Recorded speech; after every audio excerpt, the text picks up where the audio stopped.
संगीता, सबसे पहले तो आपको मैं बहुत सारी बधाई देना चाहूँगा अपनी तरफ से भी और द कोर परिवार की तरफ से भी कि आपने इतनी बड़ी उपलब्धि प्राप्त की है ना।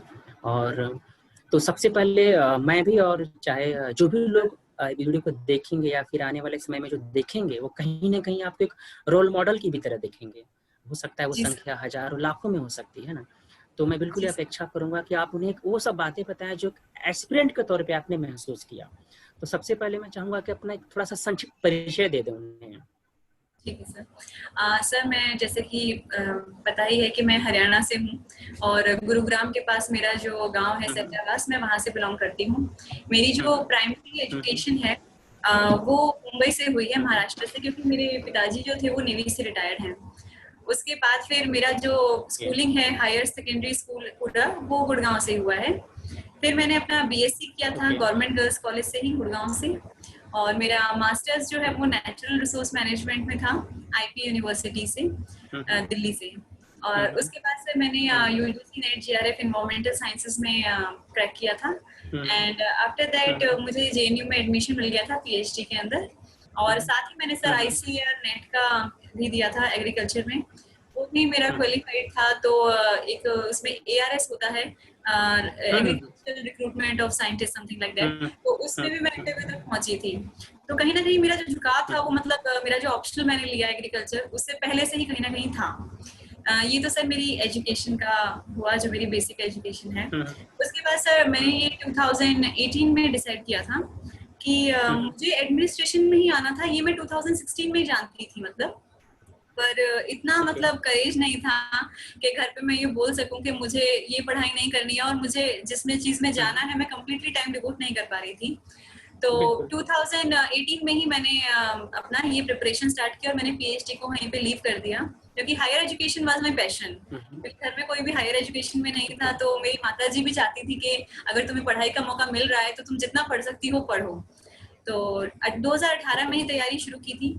और मैंने सिर्फ अपना ऑप्शनल जो था एग्रीकल्चर, उसकी मैं कोचिंग उससे पहले ले चुकी थी। इवोल्यूशन एक है कोचिंग सेंटर मुखर्जी नगर में, मैंने वहां से ली थी। लेकिन उसका ऐसा मुझे कोई बेनिफिट इसलिए नहीं हुआ क्योंकि जब सर वहां पढ़ाते थे तो मैं उसको सेल्फ रिवाइज नहीं कर पाती थी। और जब मैंने ऑप्शनल को फिर बाद में दोबारा उठाया तो वो मेरे लिए जीरो से स्टार्ट करने के बराबर था। और ऐसा मैंने कहीं से कोचिंग तो नहीं ली है, लेकिन हाँ मैंने आंसर राइटिंग का पूरा 1 साल जो है वो पूरा ये के साथ ही किया था जब मेरा प्रीलिम्स क्रैक हो गया था।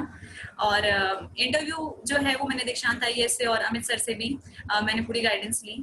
तो सर ये मेरी पूरी अभी तक छोटी सी जर्नी रही है। ठीक है, जैसा कि आपने बताया कि आपके पापा नेवी में थे, मतलब घर में कहा जाए एक तरीके से एक सोल्जर वाला माहौल था, है ना। और आप भी एक सोल्जर ही, बट आप सिविल सोल्जर हो, है ना। तो और आपने बताया आप हरियाणा से हैं, तो एक भारतीय जो लोग हैं खासकर, मतलब लगभग हर स्टेट की समस्या है वुमेन्स को लेकर, लेकिन फिर भी एक धारणा बन जाती है हरियाणा को लेकर बाकी लोगों में कि वहाँ पे एक लिंगानुपात जो है, आप समझ रहे हो, क्योंकि इसी वजह से था कि जो बेटी बचाओ बेटी पढ़ाओ जो योजना थी सरकार को, वहीं से उन्होंने लॉन्च किया ताकि एक सकारात्मक लोगों को समझ में आए। तो ये चीजें क्या आपको दिक्कत की, आपके आसपास ये चीजें वास्तव में है क्या उस रूप में? सर देखिए, अगर मैं ग्राउंड रियलिटी की बात करते हैं सर, तो जैसे आपने कहा कि हरियाणा में हर स्टेट में अपनी तरह की अलग अलग दिक्कतें हैं। अब जहां तक रही बात हरियाणा की, तो इसमें तो कोई डाउट नहीं है कि एक पैट्रियार्कल माइंडसेट थोड़ा सा ज्यादा है दूसरे स्टेट से, ये भी ट्रुथ है। और जहां तक रही बात विमेन्स एजुकेशन की, तो मैं कहूंगी कि उसमें तो हायर एजुकेशन में जाने की जब बात आती है तो लड़की की उम्र जो होती है वो 22-23 तो हो ही जाती है। उसके बाद क्या होता है कि आपके जो पड़ोसी होते हैं, आपके जो सगे संबंधी होते हैं, परिवार वाले होते हैं, वो सब कहने लगते हैं आपको कि आप शादी के लिए लड़का ढूंढ लीजिए। तो सेम चीजें बिल्कुल मेरे साथ भी ऐसा ही होती थी। पापा लड़के लेके आते थे, दिखाते थे, लेकिन मैं एक बात में डिटरमाइंड थी कि मुझे शादी नहीं करनी है अभी। I wanted to study. तो मैंने पिताजी को ये बात बहुत मतलब स्ट्रिक्टली आप कह सकते हैं कि मैंने बहुत स्ट्रिक्टली, मैंने और मेरी सिस्टर ने, हम लोगों ने स्ट्रिक्टली स्टैंड लिया है अपने लिए। और मैं बाकी लड़कियों को भी यही कहती हूँ जिनसे मिलती हूँ कि आपको अगर कुछ करना है, पढ़ना है, तो पहला तो एक ट्रूथफुल एफर्ट होना चाहिए आपका। आप जो कर रहे हो आपको अपने साथ ट्रूथफुल रहना है, first thing. Second thing is that कि आपको जो करना है आप उसके लिए साफ साफ बोलिए, स्टैंड लीजिए। मेरे पिताजी जो थे, क्योंकि नेवी का बैकग्राउंड रहा है, तो उन्होंने ज्यादा दिन तक मुझे अपोज नहीं किया। क्योंकि वो खुद भी बाहर बहुत सारे फॉरेन कंट्रीज में गए हैं, हम जानते हैं। तो वो देखते थे कि मैं और मेरी जो भी मेरे सिबलिंग्स हैं, हम लोग ट्रुथफुली मेहनत कर रहे हैं। तो स्टार्टिंग में थोड़ा सा विरोध करते थे, लेकिन उसके बाद फिर उन्होंने हमारे फ्लो में बहना शुरू कर दिया और वो हमारा साथ देते थे। मैं जब दिल्ली में भी रहती थी, मैं 2 साल मुखर्जी नगर के पास नेहरू विहार में रही हूँ, तो वहां पर भी आते थे हमें टाइम टू टाइम और मोटिवेट करते थे। तो माताजी पिताजी का बाद में बहुत सपोर्ट रहा है, और कोई कुछ पूछता था उनसे तो वो बोल दिया करते थे कि नहीं वो पढ़ रही हैं और बाकी कुछ नहीं। तो मोरल सपोर्ट था, फिर बिल्कुल था। हाँ, ये मुझे लगता है बहुत ज़रूरी भी होता है, एक परिवार का मोरल सपोर्ट, है ना। मैं भी जब मतलब बहुत सारे स्टूडेंट काउंसलिंग करता हूँ, खासकर जब वुमेन्स होती हैं, जब उनका एज 25 के आसपास होता है, तो वो कहती हैं कि सर हमारे पास बहुत टाइम नहीं है, घर पे प्रेशर है। तो एक सामान्य सी बात है, ये भारत का जो सामाजिकरण जो स्तर है, इसमें महिलाओं के लिए एक चुनौती है ये चीज़ें। तो आपने उस चुनौती को पार पाया, आपको परिवार का सपोर्ट मिला, सब कुछ नहीं मिल पाता है, इसलिए अभी भी ऐसे कई हैं मतलब लड़कियां जो अपने इस ख्वाब को शायद पूरा ना करके उस बंधन में बंध जाती हैं। और कई बार ऐसा भी होता है कि उस बंधन के बाद उनको मिलता है मौका, जो उनका जीवन साथी होता है उन्हें मौका देता है। सबके साथ शायद ये चीज़ें नहीं होती। शायद आपकी बात को सुनकर उन पेरेंट्स को भी ये सोचना चाहिए कि सबको मौका दे, एक बिल्कुल एक अपने बेटे की तरह उनको भी करें, तो ये बिल्कुल उनको अच्छा लगेगा। जैसे हाँ सर, हाँ इसमें सर मैं बस 2-3 बातें कहना चाहूंगी। जैसे आपने कहा कि ज्यादातर लड़कियां 25 साल, बिल्कुल सही बात है। मैं जब मैंने एडमिनिस्ट्रेशन की पढ़ाई की तैयारी शुरू करी है, I was 26 and now I am 28. So if you see my journey, it was 2 years. और मेरे साथ और बच्चियां पढ़ती थी, मेरी friends. I admire and I know that from somewhere कि बहुत सी लड़कियां थी मेरे साथ जो मुझसे भी बहुत ज्यादा इंटेलिजेंट थी, और सिर्फ इंटेलिजेंस ही नहीं, they were having that personality, they were having that qualities to be an officer, but they were not given that equal chance to study.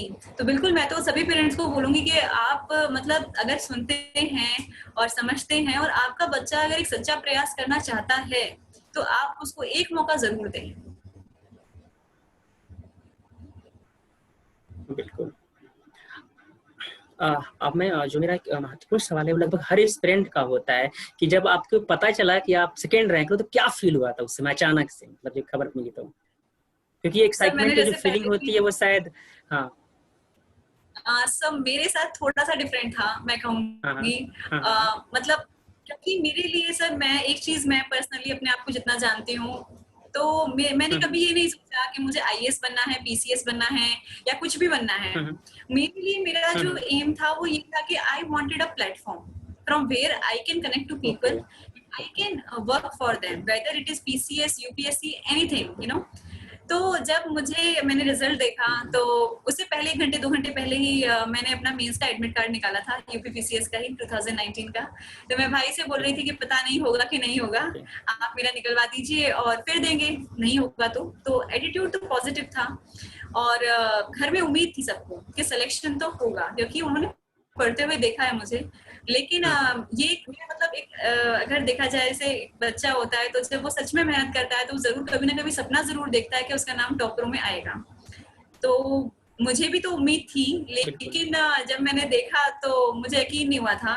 तो मैंने सबसे पहले अपना रोल नंबर चेक किया था कि मेरा ही नाम है कि नहीं है।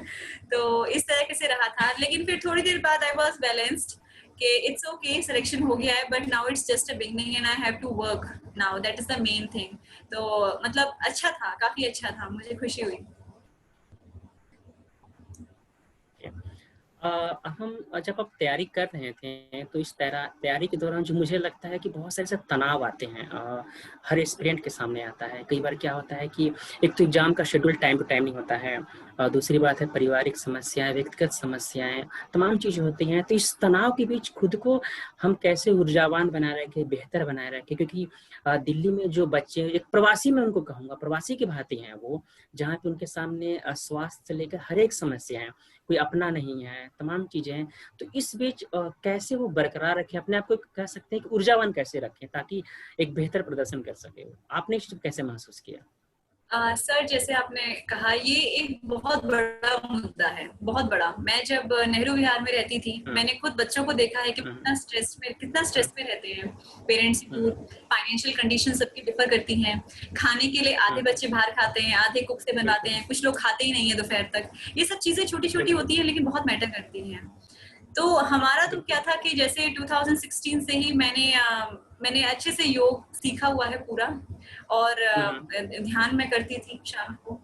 मेरा मॉर्निंग का रूटीन यही होता था कि सबसे पहले चाहे मेरी पढ़ाई हो चाहे ना हो, कुछ हो या चाहे ना हो, मैं स्टार्टिंग का मॉर्निंग का 1-1.5 घंटा अपने लिए निकालती हूँ। आज भी चाहे जो हो जाए। अभी लास्ट 2 डे से थोड़ा सा डिस्टर्बेंस हुई थी तो मुझे अच्छा नहीं लग रहा था, क्योंकि वो मेरी नींद है, वो छूटनी नहीं चाहिए।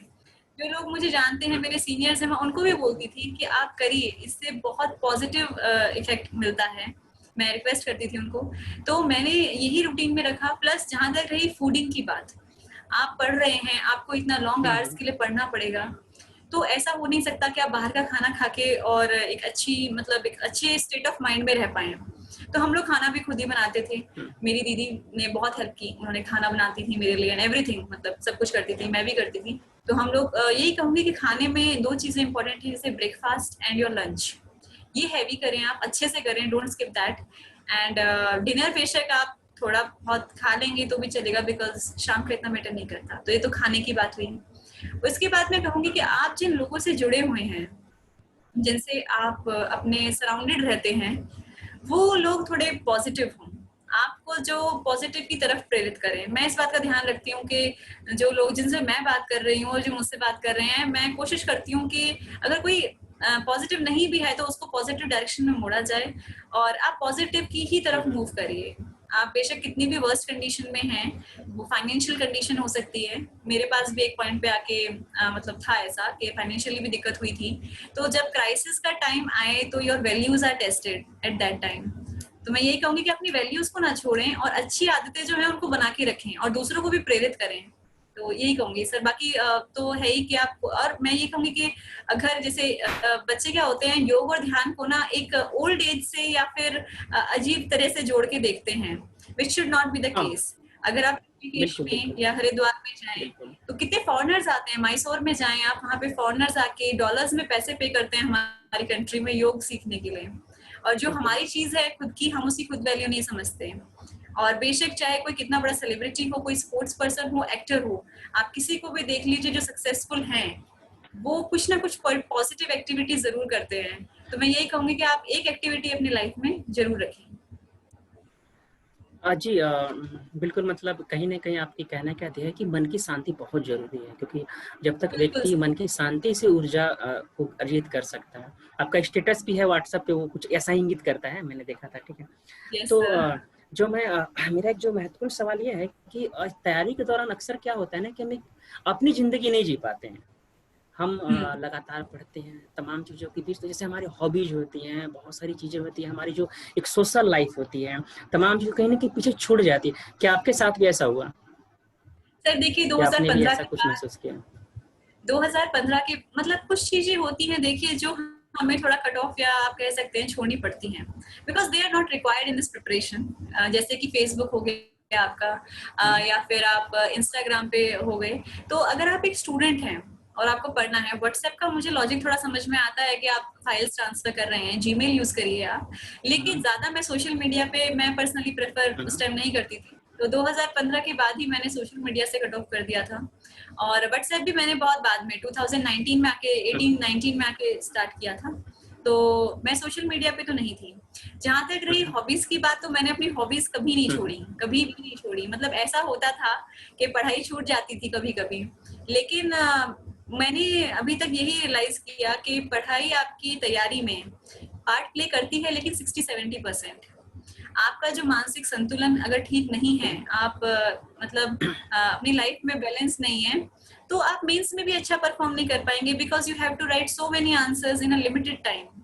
देन इंटरव्यू के लिए भी आपकी पर्सनैलिटी चेक होती है। जैसे मेरे इंटरव्यू में भी मैंने 4 क्वेश्चंस का आंसर नहीं दे पाई थी, it's okay, but I was very cool and calm, और मैंने बहुत अच्छे से बात की थी, and they people were also very happy. They tested me at many points, but they are checking your personality, and personality can't be built in a single day. तो मैं यही कहूंगी कि आपके जो पॉजिटिव पॉइंट्स हैं वो आप उनको होल्ड करके रखिए। पढ़ाई भी जरूरी है। जब मैं पढ़ती थी तो मैं सिर्फ पढ़ती थी, और जब मैं खेलती थी तो मैं सिर्फ खेलती थी। मतलब आप जहाँ हैं, be at your 100% at in the present moment. बिल्कुल। मेरा भी एक व्यक्तिगत तौर पे मानना है कि हॉबी जो है वो कहीं आपको बाधा नहीं पहुंचाती, अपितु आपको कहीं ना कहीं बेहतर बनाती है। ये मेरा भी बिल्कुल मानना है। सर। तो आपने एक जो स्टूडेंट्स हैं जो तैयारी कर रहे हैं वो एक और उनके सामने एक बड़ी समस्या आती है कि जैसे आपको देखा जाए तो आप एक मतलब बेहतर आपको पृष्ठभूमि मिली, बेहतर संस्थान मिले, तो फिर जी भी आपके सामने समस्याएं तैयारी करने के लिए कि बेहतर शिक्षक कहाँ है, बेहतर संस्थान कहाँ है। तो ऐसे एस्पिरेंट जो गांव से आ रहे हैं या जिन्हें पता नहीं है, या फिर कई बार क्या होता है कि मैंने अक्सर देखा है कि व्यक्ति गांव में बैठा हुआ है, तमाम माध्यम से उसे लगता है कि चीज़ें बेहतर है, वो आकर यहाँ पे एक जांच पड़ताल भी नहीं करता और वहां पर जाकर वो एडमिशन है तमाम चीज़ें करने लगता है। फिर इस तरह उसके वक्त मैं कहूँ कि जायज चले जाते हैं और यह चीज़ें भी कहीं ना कहीं तनाव लाती है।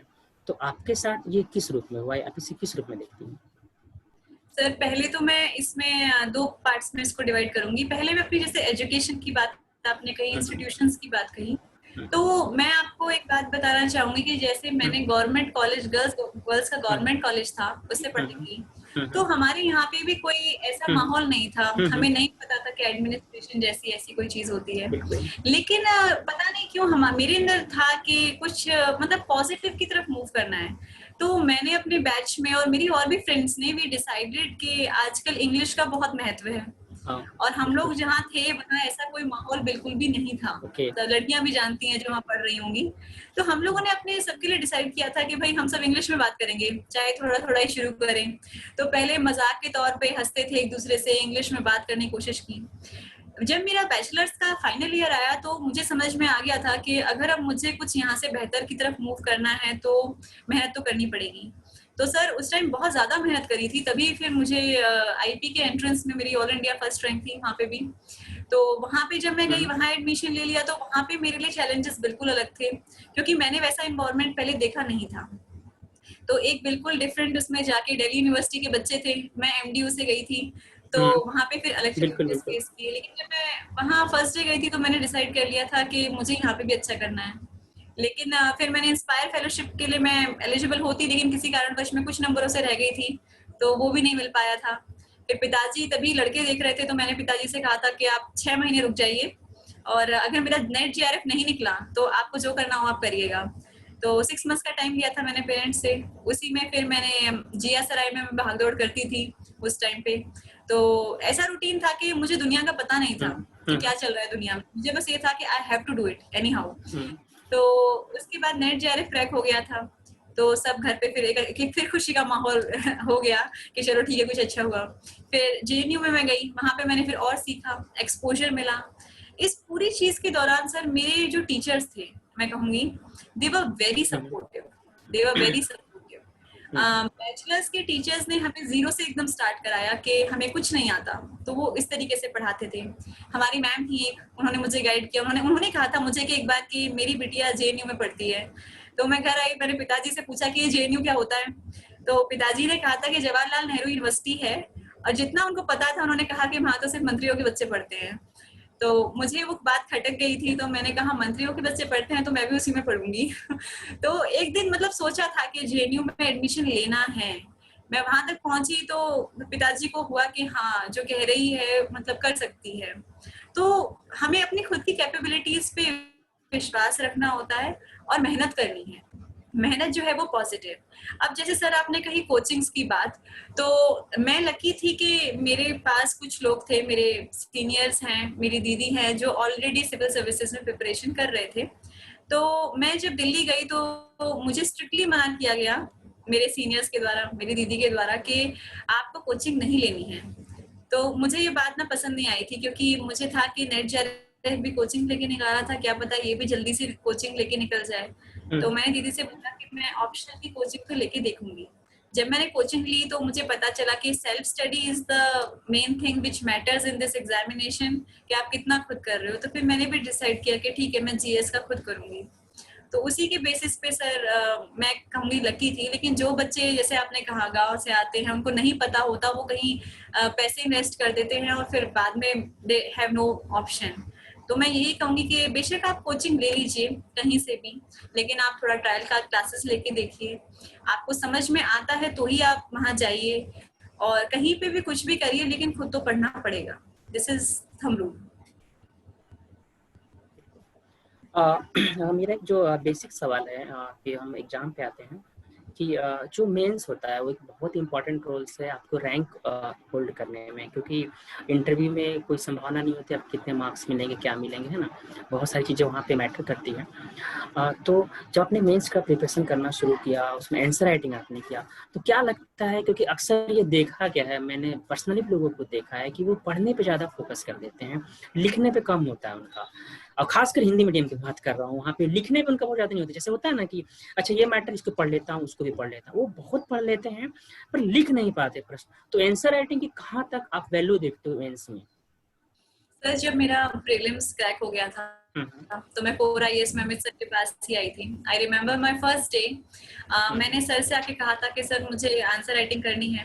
सर ने कहा आ जाना, तो मैं गई थी। तो जैसे कि उन्होंने क्वेश्चन दिया था एक, and I still remember I was not able to write the introduction of that question. मैं नहीं लिख पाई थी, आई एक्सेप्ट दैट। नॉलेज थी, सब कुछ था, बट प्रैक्टिस नहीं थी। तो मैं घर पे आके बहुत रोई। फिर मैं सर को नेक्स्ट डे जाके बोला कि सर मेरे पास अभी टाइम है, मुझे मेंस देना है और निकालना है, आप मुझे किसी भी तरह करके मुझे आंसर राइटिंग बता दीजिए कैसे करेंगे। तो सर ने जैसे मुझे पहले बेसिक क्लासेस में बैठाया कि आपका इंट्रो, आपकी बॉडी पार्ट, एंड देन उसके बाद आप कंक्लूजन करते हैं और सजेशंस कैसे देते हैं, एवरीथिंग। तो मैं अपना सारा श्रेय जो है आंसर राइटिंग का पहली बात तो अमित सर को देती हूँ हमेशा कि मतलब वो मेरे लिए वंडर्स प्ले किया। दूसरी बात ये कि मैं हर स्टूडेंट से एक बात कहना चाहूंगी कि जब आप आंसर राइटिंग करते हो तो इसमें कुछ चीजें इंपॉर्टेंट होती हैं कि आपने पढ़ा है कितना है, दैट डजंट मैटर, आप कितना पेपर पे रेप्लिकेट कर पाते हैं, ये मेन मुद्दा है। अब पेपर पे रेप्लिकेट कब कर पाएंगे? सपोज जैसे हमारे साथ क्लास में जैसे लोग करते थे कि कोई क्वेश्चन देते थे और बोलते थे कि तुम्हारे पास 8 मिनट हैं, तुम्हें जो लिखना है पेपर पे लिखो। That was a kind of brainstorming. और मुझे लगता है कि सर मेरे लिए तो ये बेस्ट था, क्योंकि मैं देखती थी कि मुझे इतना सब कुछ पढ़ने के बाद भी टाइम पे कम याद आता था। तो मैंने ये चीज फिर अपने साथ अपने रूम में भी करना शुरू किया। I use to take any topic और मैं किताब बंद कर देती थी, जो भी मैंने पढ़ा है आज पूरे दिन मैं बोलती थी कि 8 मिनट है तुम्हारे पास और तुम क्या लिख सकती हो लिखो। तो मेंस में answer writing plays the most crucial role. आपको कितना भी आता है, यू आर एनी हाउ, कितना इंटेलिजेंट है आप, डजंट मैटर, क्योंकि आपका रिप्रेजेंटेटिव है आपकी कॉपी जो एग्जामिनर के पास चेक होने जाएगी, वहां आपको कोई नहीं जानता। तो मैं अपनी कॉपी को ऐसे छाप के आई थी मेंस में कि मुझे ये पता था कि मेरे नंबर ना कटे कहीं पे भी। Although my optional was not gone that good, उसमें मेरा 30-40 मार्क्स का छूट गया था, लेकिन मेरे जीएस के पेपर्स, हिंदी का पेपर, एसए का पेपर और दूसरी चीजें कुछ और हैं, बेसिक चीजें इसके साथ साथ। जैसे आप अपनी थोड़ा हैंडराइटिंग पे भी ध्यान रखिए।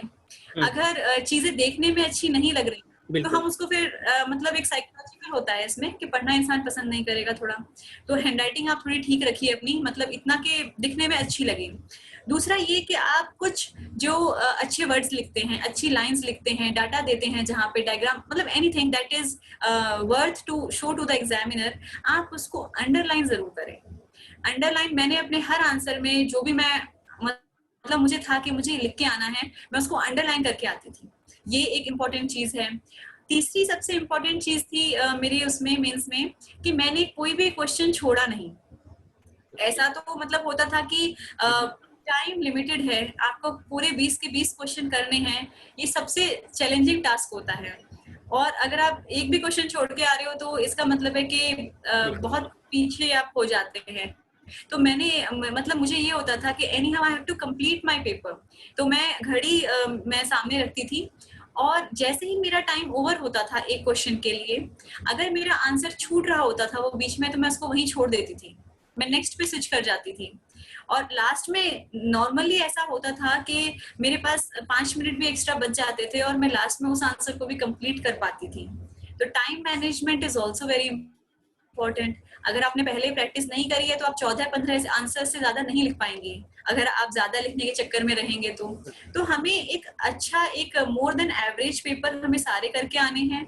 ऐसा नहीं कि आपने कुछ पेपर्स बहुत अच्छे करे, कुछ पेपर्स आपने बिल्कुल मतलब अच्छे नहीं करे, तो ऐसे नहीं होगा। कंपटीशन इज टू मच, बहुत ज्यादा बच्चे पढ़ते हैं।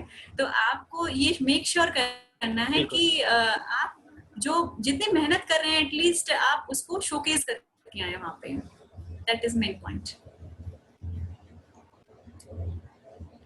आंसर राइटिंग आपने बार बताया, और एक जो मैं एक महत्वपूर्ण हिस्सा समझता हूँ कि एग्जाम में अच्छे रैंक लाने के लिए करंट अफेयर, चाहे वो प्रीलिम्स में हो चाहे मेंस में हो। और हालांकि यूपीपीसीएस का एक अलग ही दायरा है एग्जाम का, और ये यूपीएससी का अलग है, लेकिन मेंस में लगभग दोनों चीजें समान रिफ्लेक्ट करते हैं, तो उस पर बात होगी। तो करंट अफेयर जो है उसको आप किस नजरिए से देखते हो, और कैसे क्लास में अभी जो आपने दकुर में किया या फिर बाकी आपका जो अप्रोच रहा, वो कहाँ तक आपको रैंक को होल्ड करने में सहायक रहा? सर मैं कहती हूँ कि बहुत ज्यादा रोल है इस चीज का। करंट अफेयर्स से जैसे जब मैंने 2018 में मेंस लिखा था तो ऐसा हुआ था कि मैं बहुत ज्यादा अपडेटेड रहती थी। मैं करंट अफेयर्स में एक अपनी नोटबुक अलग मेंटेन करती थी, उसमें कुछ नया अच्छा डेटा आया, कोई न्यूज आई, उसकी शॉर्ट शॉर्ट मतलब 2-3 लाइन में लिख लिया करती थी। तो ऐसे करके मैंने एक छोटी सी बुकलेट बनाई थी और उसमें कम से कम 50 से 60 डाटा करंट अफेयर के पॉइंट्स में लिख के रखती थी और उन्हीं को मैं बार बार रिवाइज करती थी। फिर मेरे लिए दूसरा क्या होता था कि जब मैं करंट अफेयर लर्न कर रही होती थी तो मैं तभी की तभी सोच लेती थी कि अगर ये क्वेश्चन आएगा तो उसमें मैं ये वाला फैक्ट डालूंगी। मैं हर करंट अफेयर को तभी के तभी उसको लिंक कर दिया करती थी, कोई भी डाटा है चाहे। तो इस चीज से मुझे बहुत मतलब फायदा मिला। मेंस में ऐसा हुआ था कि मैंने अपने हर आंसर में उसको करंट अफेयर से भी जोड़ा था, कुछ केस स्टडीज भी देती थी और उसकी कुछ इनोवेटिव आप सॉल्यूशंस लिख के रखिए 10-15, वो भी आप दें। तो इससे क्या होता है कि जो इम्पैक्ट होता है एग्जामिनर पे, उसको लगता है कि बच्चे ने बहुत ज्यादा पढ़ा है। लेकिन being a human we do have limitations, हम एनसाइक्लोपीडिया नहीं बन सकते, तो हमें थोड़े में और ज्यादा नंबर लेने हैं। तो 50-60 फैक्ट्स डाटा जो भी करंट अफेयर चल रहा है अभी आप उसको रखिए। और जैसे आपने कहा यूपीपीसीएस में इस बार बहुत से क्वेश्चंस थे जो बिल्कुल करंट अफेयर से ही रिलेटेड थे, ओरिएंटेड थे। जैसे इंफॉर्मेशन कमीशन में कमिश्नर चेंज जो हुआ था उससे रिलेटेड आया था। और हमारा जैसे उस टाइम पे कुछ आईआर में जो था चाइना के ऊपर जैसे क्वेश्चन आया। तो आप जो चल रहा है उसमें तो बिल्कुल स्ट्रॉन्ग होल्ड रखना ही पड़ेगा। Current affair was very important in my preparation, मैंने उसको हर जगह रिलेट किया है अपने आंसर्स में। अक्सर ये मतलब मैंने एस्पिरेंट को देखा है, स्टैटिक्स तो लगभग हर कोई पढ़ता है, उसमें बहुत ज़्यादा ध्यान देता है। और लेकिन कई बार क्या होता है ना, बच्चे की स्टैटिक्स के लिए ढेर सारी किताबें पढ़ने लगते हैं कि पॉलिटी के लिए किताबें, ये नोट्स, तमाम चीज़ें। जबकि मुझे भी लगता है कि शायद एक चीज़ पे हमें रहना चाहिए। आपने कैसे किया स्टैटिक्स को कंप्लीट? सर मैंने स्टैटिक पोर्शन के लिए सर बहुत ही बेसिक किताबें थी, मैंने सिर्फ वही बार बार पढ़ी। मैंने ऐसा नहीं किया, मतलब स्टार्टिंग में जब मैंने प्रिपरेशन शुरू करी तो किताबें मैंने भी इकट्ठी करी थी, लेकिन कुछ ही महीनों में मुझे ये समझ में आ गया था कि ऐसे पॉसिबल नहीं है। ये कोई मास्टर या छोटी वो पढ़ाई नहीं है जहाँ पे आपको सिर्फ एक दो पेपर देने हो, इतने सारे पेपर देने हैं। पेपर से पहले हमारे पास रिवीजन के लिए टाइम भी नहीं होता है, ये भी एक फैक्ट है। तो मैं कोशिश ये करती थी कि मैं फिर अपना जो सोर्सेज हैं उसको बिल्कुल कम से कम, मैंने चारों जीएस पेपर्स के लिए छोटी छोटी फाइल्स बना रखी थी, मैं उन्हीं में अपने जो पेजेस थे वही इकट्ठे करती थी। और जैसे लक्ष्मीकांत हो गई, स्पेक्ट्रम हो गई, जो बेसिक बुक्स हैं, एनसीईआरटी हो गई ज्योग्राफी के लिए है। और मैंने जैसे इकोनॉमी मैंने खुद की थी, मैंने मृणाल सर की वीडियोस देख के मैं अपने खुद हैंड नोट्स बनाए थे। मेडाइवल हिस्ट्री जो था मेरा थोड़ा वीक था तो उसके लिए मैंने एक छोटी सी कॉपी ल्यूसेंट और वीडियोस देख के अपनी खुद बनाई थी। तो ये पर्सन टू पर्सन डिपेंड करता है, लेकिन मैं कहूंगी कि आप सोर्सेज कम रखें और वही सोर्सेज रखें जो स्टैंडर्ड हैं, ना कि ये कि अलग अलग किताबें पढ़ के फिर वो कंफ्यूजन क्रिएट करें। बिल्कुल। मतलब कहीं न कहीं ये बातें मतलब दिखाई देती है कि आप जो चीज़ें पढ़ रहे हैं उसका एक अप्लाई फॉर्म आपको आना चाहिए, चाहे वो करंट का हिस्सा हो, स्टैटिक्स हो। और अब तो कोशिश ये होनी चाहिए कि जो स्टैटिक्स आप पढ़ रहे हैं उसको भी करंट से कोरिलेट करें। अदरवाइज़ आप जो चीज़ें पढ़ रहे हैं वो सिर्फ पढ़ने के दौरान ही बनी रहेगी, वो एग्जाम हॉल में नहीं आएगी। अभी भी जैसे बच्चे हैं जो कुछ आंसर राइटिंग करते हैं, लिखकर एक सिलसिला चल रहा है, हिंदी मीडियम में भी देखने को मिल रहा है। पर फिर भी मैं कहूँगा कि अभी भी वो चीज़ें उस रूप में नहीं आ रही है। ठीक है, मतलब अभी भी एक जोर है उनका पढ़ने पे, मैं जो अभी भी देख पा रहा हूँ। ठीक है। मेरा जो एक और मतलब प्रश्न मैं क्या करूँ, मैं अगला बातचीत के दौरान मैं पूछना चाहूँगा कि अभी आपके सामने तो रैंक का पता चल चुका है, मैं आ चुका हूँ, अब आपकी ज्वाइनिंग आएगी, तो अभी आगे यूपीएससी को लेकर आपकी क्या स्ट्रेटजी है? क्योंकि एक समस्या आती है लोगों के सामने कि एक स्टेट का एग्जाम है और यूपीएससी का एग्जाम है। यूपीएससी तो एक समय पे बनी रहती है, उसमें कोई परिवर्तन नहीं होता है, पर स्टेट में चेंजेस होते हैं। तो ये जो समन्वय वाली चीजें है ना, ये बड़ी दिक्कतें करती हैं स्टूडेंट को कि कैसे समन्वय बनाए इन दोनों के बीच। डेट अलग है, कई बार क्लास होता है अभी, है ना, तो ये चीजें कैसे आपने मैनेज किया? सर इसके लिए मैं एक चीज मैं बहुत ऑनेस्टली बोलना चाहूंगी, it's very different to have coordination in these two different kind of, क्योंकि पीसीएस में थोड़ा ओरिएंटेशन कुछ कुछ सेम ही होता है, लेकिन आपको जैसे मैंने उत्तर प्रदेश का स्पेसिफिक पार्ट भी बहुत अच्छे से पढ़ा था, उत्तर प्रदेश का करंट अफेयर मैंने बहुत अच्छे से किया था। तो जब मैं वहां टाइम दे रही हूँ और एक सिर्फ जो बच्चा यूपीएससी के लिए पढ़ रहा है तो वो सिर्फ सारा करंट अफेयर जो होगा वो यूपीएससी के से करेगा, तो बिल्कुल अप्रोच डिफरेंट होती है। जैसे प्रीलिम्स और मेंस में आपको अपना माइंड स्विच करना पड़ता है, अप्रोच बिल्कुल अलग है।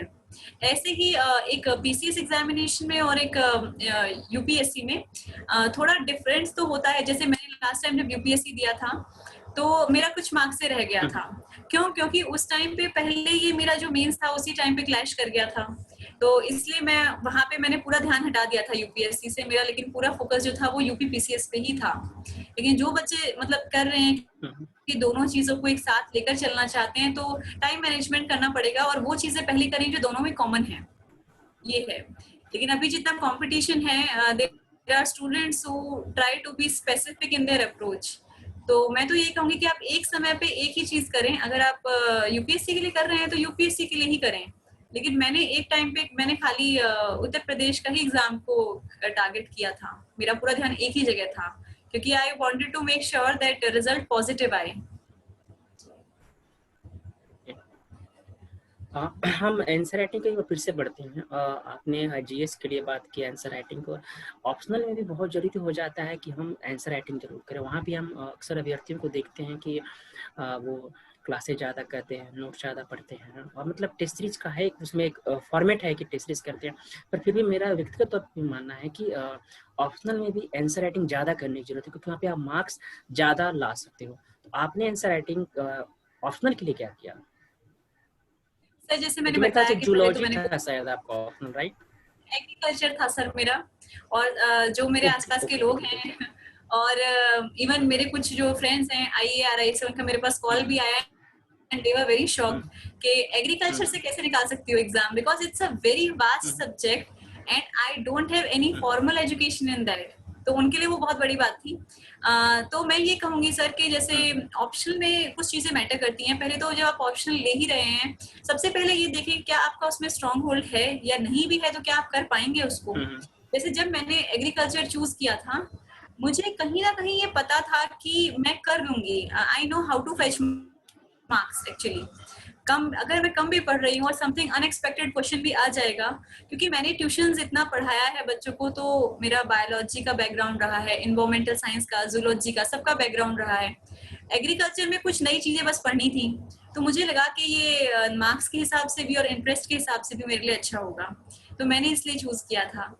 और चूज करने के बाद मैं बहुत बार पछताई भी लेने के बाद, क्योंकि मैं इसको छोड़ भी नहीं सकती थी बीच में, और इतना वास्ट सब्जेक्ट था कि आप पेपर से पहले पूरा इसको रिवाइज नहीं कर पाते हैं, ये ठीक है। तो इसके लिए फिर मैंने एक इनोवेटिव आइडिया किया था। मैंने 15-15 पेजेस की अपना पेपर 1 एंड पेपर 2 दोनों की बुकलेट्स बनाई थी, और मैं उन सिर्फ बुकलेट्स को पढ़ती थी, मतलब एग्जाम से पहले, क्योंकि मैं मेन तो चीजें नहीं कर सकती थी। तो उससे क्या होता था, मेरा कॉन्फिडेंस बूस्ट अप हो जाता था और मैं सिर्फ खुद को ये बोलती थी यस आई नो एवरीथिंग, कुछ भी आएगा मैं कर लूंगी। तो वो चीजें मुझे बहुत हेल्प करी, और मैं कहूंगी कि ऑप्शनल में मैंने बहुत ज्यादा मेहनत करी है, बहुत ज्यादा। अब जैसे कहा आपने कि प्रैक्टिस, तो बिल्कुल मैंने जैसे जहाँ से कोचिंग ही ली थी इवोल्यूशन से, उनसे मैंने बाद में रिक्वेस्ट भी किया था जब मेरा यूपीपीसीएस का मेंस होने वाला था कि सर मैं यहाँ पे अपनी टेस्ट सीरीज देना चाहती हूँ। दे people were good and they allowed me कि ओके आप आके दे दीजिए। तो मैंने वहाँ पे टेस्ट सीरीज लिखी थी, मार्क्स पर नॉट गुड, वहाँ पे मेरे मार्क्स अच्छे नहीं आए थे, क्योंकि मैंने लर्निंग की प्रोसेस में मैं ऑप्शनल में गई ही नहीं थी। तो मुझे वहाँ पे समझ में आया कि अभी मेरी कमियां हैं, इसमें मुझे लर्निंग फेज में जाना पड़ेगा ऑप्शनल में। तो उसके बाद ही फिर, क्योंकि मुझे टाइम मिला था काफी प्री और मेंस के बीच में, तो सर मैंने ऑप्शनल में फिर बहुत मेहनत करी, लर्निंग पे ध्यान दिया, एंड आई थिंक उससे मेरा रिजल्ट यील्ड हुआ है। तो ऑप्शनल इज वेरी इंपॉर्टेंट। मेरा जो एक महत्वपूर्ण सवाल है वो मेरा नहीं, लगभग एक धारणा पे आधारित सवाल है, मैं उसे सच भी नहीं मानता। अक्सर एस्पिरेंट के मत एक धारणा है कि आपका जैसे आपने अंग्रेजी माध्यम से दिया हुआ था, ठीक है, पर आपकी हिंदी भी उतनी ही अच्छी है, मैं समझता हूँ कि मैं व्यक्तिगत आपको जानता हूँ आपकी कॉपी और क्लास के माध्यम से भी। पर ये एक धारणा है अभ्यर्थियों के मन में कि अंग्रेजी माध्यम को ज्यादा लाभ मिलता है संस्थागत तौर पे, कंटेंट के तौर पे, हर तरीके से। क्या आप इस चीज को किस रूप में देखते हैं? क्योंकि आपने दोनों ही माध्यम के, मुझे लगता है क्लास में आप हिंदी मीडियम के बीच बैठे भी हैं, उनके साथ आंसर राइटिंग भी किया है, तमाम चीज आपने देखा है, तो आप इस चीज को किस रूप में देखती हैं? कहाँ तक सच लगता है आपको ये? सर इसमें मैं पहले सबसे पहले मैं ट्रुथफुली जो बताऊं, आपको ही पता ही है, मेरे जो सीनियर्स थे they all are from Hindi medium. जो मेरे साथ बच्चे क्लास में बैठते थे they all were from Hindi medium. Amit sir ने कि कुछ मुझे क्लासेस में बैठने के लिए अलाउ भी किया था, they were also in Hindi medium. I used to convert Hindi to English myself. तो वो मेरे लिए भी चैलेंज था, और मैंने बहुत सीखा है हिंदी मीडियम के स्टूडेंट से कि वो क्या गलतियां करते हैं और जो मुझे नहीं करनी। मैंने इंग्लिश मीडियम के स्टूडेंट्स के साथ बिल्कुल भी तैयारी नहीं करी है। I don't have even a single friend from English medium. तो एक चीज कहूंगी इसमें कि जैसे आपने कहा कि हिंदी मीडियम के स्टूडेंट्स को परेशानी होती है, ये ट्रुथ भी है कि हाँ होती है। मैंने जब उनके साथ पढ़ी हूँ तो मैंने भी इस बात को रियलाइज किया है कि उनके लिए समस्याएं तो हैं, और समस्याएं इसलिए हैं क्योंकि उनकी जो प्राइमरी और जो उनकी बेसिक एजुकेशन होती है वो सारी वो हिंदी में करके आते हैं, और फिर उसके बाद आगे पढ़ाई भी हिंदी में ही कर रहे हैं। इंग्लिश वाले को क्या होता है, थोड़ा सा एक एज मिल जाता है, और आप एग्जाम का अगर पैटर्न देखें थोड़ा, तो कहीं ना कहीं ऐसा लगता है कि हाँ इंग्लिश वाले को एक एडवांटेज मिलता है उसमें, आप उसको डिनाई नहीं कर सकते। तो मैंने देखा है कि, लेकिन मटेरियल के मैं इसमें नहीं एग्री करूंगी कि मटेरियल कम है। जैसे कि जब मैंने उत्तर प्रदेश स्पेशल पढ़ना चाहती थी तो मुझे इंग्लिश में मटेरियल नहीं मिला था, मैं हर चीज खुद कन्वर्ट करती थी अपने लिए इंग्लिश में। तो ऐसा नहीं है हिंदी के लिए। अब जैसे इतने मल्टीपल इंस्टीट्यूशंस आ गए हैं जो हिंदी में मटेरियल अवेलेबल करा रहे हैं, और मटेरियल इतना ज्यादा है कि बच्चा कंफ्यूज हो जाता है कि क्या पढ़ें और क्या ना पढ़ें। तो मैं कहूंगी कि आप मटेरियल कम से कम रखें, पहला तो मटेरियल का कोई इशू नहीं है। और ये है कि आंसर राइटिंग की जैसे बात करें, हाँ तो आंसर राइटिंग में इम्प्रूवमेंट की जा सकती है। जैसे मैं जब आंसर लिखती थी तो I use to cover all the dimensions, I use to try कि मैं डाइवर्स पॉइंट्स दे सकूं उसमें, कुछ केस मतलब इनोवेशन। आपको इनोवेटिव होना होगा, चाहे आप इंग्लिश मीडियम से हैं चाहे हिंदी मीडियम से हैं, no matters what, you have to do hard work. और सिलेक्शन करवाना है तो देखिए, जो नॉर्मल एक बच्चा पढ़ रहा है और आपको उससे एक्स्ट्रा मार्क्स लेने हैं तो एक्स्ट्रा मेहनत तो करनी पड़ेगी। This is also truth. तो ऐसा नहीं है कि हिंदी माध्यम से बच्चों का सिलेक्शन नहीं होता, तो किसी भी तरह का प्रेजुडिस नहीं रखना चाहिए। अगर प्रॉब्लम्स हैं तो I also agree that yes, there are some problems because of the education system in India. That is true. But आपको सिलेक्शन करना है तो आप उन चीजों को ना देकर मेहनत करिए तो जरूर हो जाएगा। मुझे लगता है कि हमने लगभग उन सभी पहलुओं को छुआ और बात करने की कोशिश की, फिर भी हमेशा प्रश्न अधूरे ही रहते हैं। फिर हम, आप तो जुड़ी हुई हैं हमसे, हम फिर कभी बात करेंगे तमाम चीज़ें, लेकिन फिर भी है कि आने वाले समय में मैं फिर से कहूँगा कि बहुत सारे बच्चे जो आपको एक रोल मॉडल के रूप में देखेंगे। तो ये बातें आपके उस कार्यशैली में भी आएगी, जब आप ज्वाइनिंग करोगे की जाएंगे तो वहाँ से भी एक रोल मॉडल क्रिएट होता है, एक टॉप करने के बाद एक कार्यशैली में भी। तो मैं तो इतना ही कहूँगा कि आपका आने वाला समय और बेहतर हो और बेहतर भविष्य की ओर जाए। और मैं तो कहूँगा कि अभी यूपीएससी आप तो वहाँ पे भी आईएएस आप बनो, है ना। मेरी एक हार्दिक इच्छा यही है और इंस्टीट्यूशन की भी इच्छा है कि आप आईएएस पे बनो, ताकि मुझे फिर से आईएएस के तौर पे आपसे बात करने का मौका मिले तो मैं भी अच्छा महसूस करूँ, है ना। अभी बहुत अच्छा लग रहा है मुझे कि ये मैं आपसे बात किया इतना और आपसे बहुत चीज़ें जाना, मुझे भी सीखने को मौका। आप अपनी तरफ से एक चीज में बिलीव करती हूँ, बताइए। नहीं, आप बोलो। सर मैं एक चीज में बिलीव करती हूँ बस कि एक पर्सन को किसी रेस में नहीं लगना चाहिए, which is a trend actually. And मैंने देखा है बच्चों को पढ़ते हुए, and I feel very bad, क्योंकि अभी जो एक पूरा सिस्टम चल चुका है, we all are running for job actually. This should not happen. जो भी करे कोई स्टूडेंट, वो उसकी इनर कॉलिंग होनी चाहिए, आपके अंदर से वो चीज करने के लिए आए, जैसे मैंने कहा ना। तो जैसे आप कह रहे हैं कि बच्चों से मैं मतलब जो भी स्टूडेंट्स हैं उनसे यही कहूंगी कि आप जो भी कर रहे हो शिद्दत से करो, बिकॉज आप अपना टाइम भी दे रहे हैं वहाँ पे, सब कुछ कर रहे हैं, तो उसका रिजल्ट आना चाहिए। अगर रिजल्ट नहीं आ रहा है तो कहीं कमी है, तो आप उस कमी को एक्सेप्ट करने के लिए भी रेडी हो और उस पर वर्क करें, तो यही चीज होगी सर। आप फाइनली उन एस्पिरेंट से जो आपको वर्चुअली देखेंगे, आने वाले समय आपसे वो मिलेंगे भी, लेकिन जिस तरह कोविड का लग रहा है तो मुझे नहीं लगता कि वो मौका बहुत ज़्यादा किसी को मिलने वाला है। तो वर्चुअली आप उनको एक फाइनल मैं कहूँगा संदेश क्या देना चाहेंगे, जो अभी लगे हुए इस एग्जाम में या फिर जो आने वाले हैं, ठीक है, उनको जी एक विशेष क्या संदेश आप देना चाहेंगे? सर, मैं बस यही कहना चाहूंगी, जैसे मेरे साथ बहुत और लोगों ने मेंस दिया था, और मैं स्पेसिफिकली जो मेंस देने वाले जो बच्चे हैं अभी यूपीपीसीएस का ही, उनके लिए एक मैसेज देना चाहूंगी कि मेरे साथ जिन बच्चों ने मेंस दिया था उनमें से मोस्टली लोगों की तबीयत खराब हो गई थी मेंस के दौरान। एंड मैं यही कहूंगी कि थोड़ा सा आप अपना ध्यान रखिए, ये बहुत इंपॉर्टेंट है। आप पेपर में अच्छा तभी कर पाओगे जब आप अंदर से बैलेंस्ड होंगे, जब आप पीसफुल होंगे, काम होंगे। आपने जो याद किया है वो टाइम पे तभी याद आ पाएगा जब आप अंदर से स्टेबल हैं।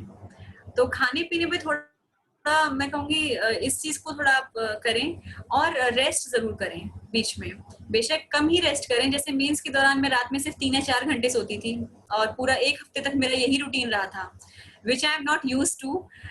तो बहुत दिक्कत हुई थी उस टाइम पे, लेकिन मुझे ये पता था कि पूरे साल मेहनत की है, और अगर अब थोड़ा सा कॉम्प्रोमाइज नहीं किया इस चीज में तो रिवीजन नहीं हो पाएगा और रिजल्ट भी नहीं आ पाएगा।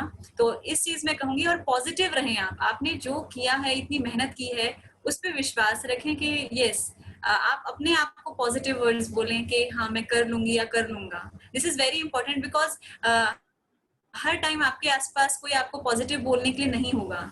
सो you have to be your own motivation and have a positive attitude for the exam.